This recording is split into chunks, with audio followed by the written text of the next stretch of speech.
Good day everyone, so hope you're doing really well. Let us review the Lantern Rite event here for Genshin Impact 5.3, and this is just going to be another event review video, but we do this as a tradition on the channel because we want to see exactly what's happening between versions and patches, how Hoya was stepping up their game, or in cases where they're not stepping up on their game, and we can use all of this as proper feedback. So whenever people praise the game or criticize the game, we've got a place to kind of say, but hang on, the actual truth is this. These are the facts. We can compare one version to another version. So with all of that pretext out of the way, let's begin the Lantern Rite review.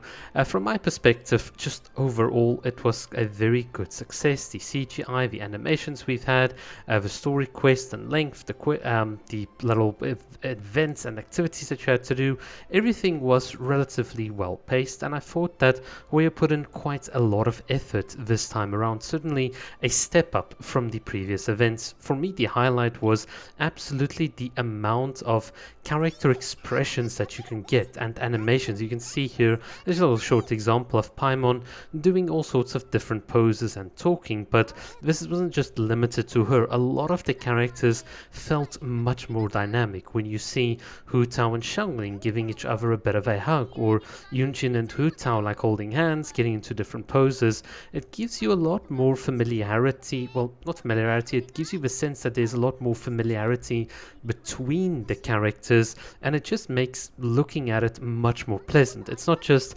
character A stands here, someone presses a button, there's a new pose, and it's all static. You can see they generally try to give us a bit more variety, not Zenless Zone Zero type of variety and dynamic expressions, but certainly something that is more fitting towards the anime style and anime aesthetic that Genshin Impact is going for, and I felt that it worked out really, really well. You can see that Rite Takahashi, if you're playing in JP, absolutely just lived her role as Hu Tao, and you could feel that energy. It was really, really awesome.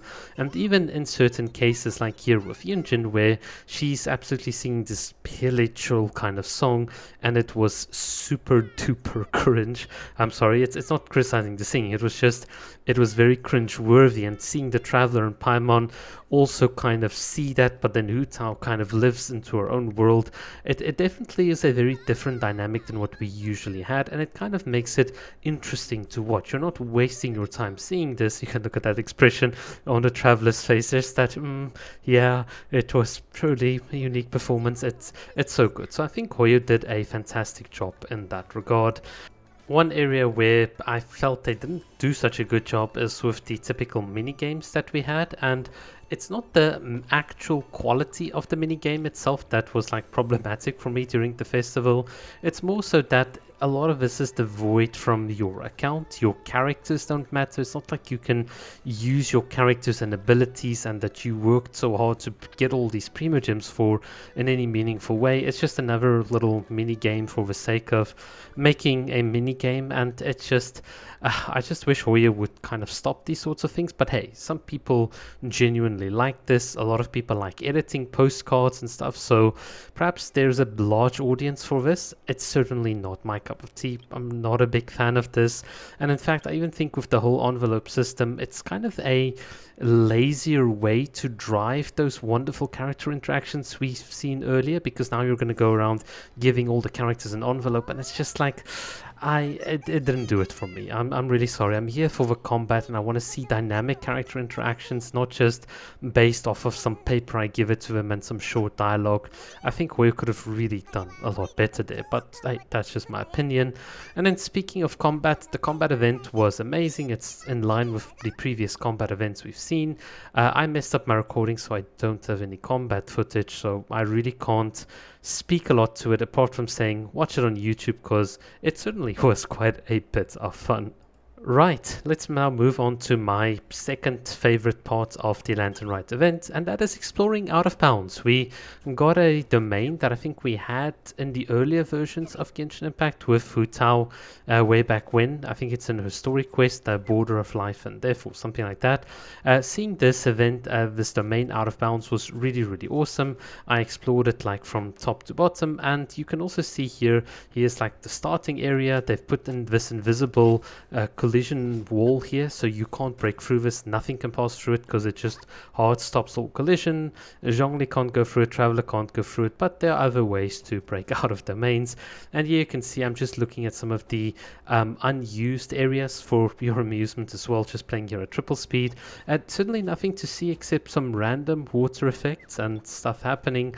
If you really like spend a bit of time going out of bounds in Genshin, you'll realize just how much wasted assets and stuff they have that you as a player can never ever see. And it kind of begs the question, why are all of these things polluting the game size on my disc if no one's ever really going to look at it? I mean, there's some very interesting geometries and stuff when you go out of bounds, but I mean, if no one's going to see it, they can, I think there's got to be like a way Genshin can trim down on it. In any case, that's just like my bit of criticism.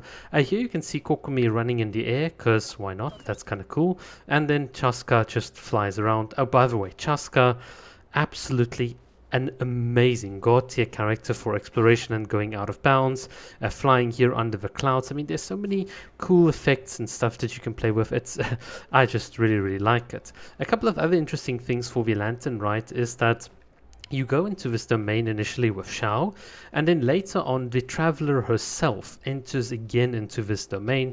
Now if you picked your Traveler, you can again go out of bounds, but it's essentially the same domain, the one where you now have to go and rescue Hu Tao at the end.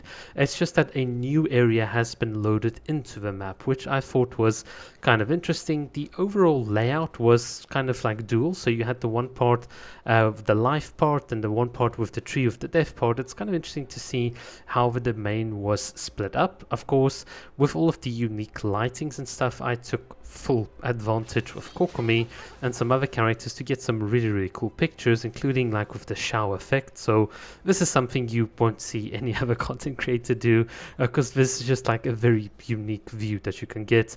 And yeah, here you can also see a little tree in the background from the backside. This is an area you can't get to. Once again, I'm just quickly speeding up the background footage. And what's interesting to me is just how the lighting and effects work. So if you're not near the tree, the entire area becomes incredibly foggy and you can't make things out. And if you're like me and you make the mistake of standing on the roof of this tree, your character is literally soft lock and you can't do anything, which is kind of a problem. So yeah, in totality, I'll be honest, I think this Lantern Rite hit a couple of really awesome things. Combat on par, character expressions alright, and the mini games were kind of dreadful. The story for me was amazing. I think people think that there are no consequences because Hu Tao didn't sacrifice herself at the end, but then again, she was not supposed to sacrifice herself. In fact, the whole point was that you needed to let go and not be attached to the mortal realm, because if you were, the ceremony would have failed. And in this regard, Hu Tao did it successfully, but obviously if you follow the story, she was overwhelmed, and that is exactly why it made sense that the Traveler's unique constitution could have been a way to save Hu Tao. That's exactly what I expected from the Traveler as someone that's not from this world. If you don't play by the world's rules, I want to see you using those rules to kind of change the fate, reweave the fate of the characters within it. So narratively speaking, for me, it's not a case of Genshin not having consequences, more so that the Traveler rescuing Hu Tao is much more consistent with the lore.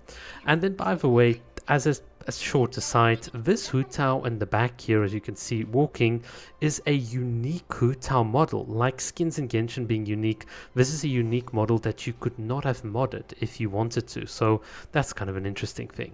But alright, from my side, that's a wrap. This was an awesome event. Let me know what you guys think about it, and yeah, have a lovely day.